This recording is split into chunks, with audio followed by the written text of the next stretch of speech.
Hello friends, কিছুদিন আগে আমি একটা দাদার কাছ থেকে নিয়েছিলাম। এটা হলো জিও টেক্সটাইলের ব্যাগ।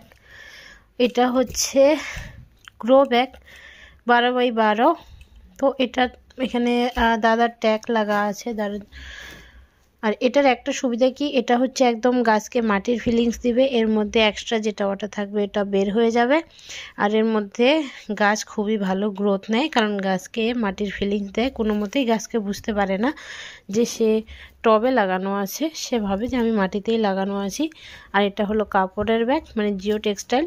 এটা মিনিমাম লাইফ টাইম গ্যারান্টি আছে। তো এটাকে অন করে দেখাই কীরকম হবে। তো আমি অ্যাকচুয়ালি 10টা নিয়েছিলাম ফলের গাছ লাগানোর জন্য। তো এটাতে একটা ভাবছি জবা লাগাবো। আর এই যে দেখো, এটা এই যে এখানে দাদার ট্যাগ লাগানো আছে। সরি, এটা 10x12 ছিল। একটাতে লাগানোর পর ঠিক এইরকম লুক আসবে, যেমন আমার এখানে এই গাছটাতে আছে।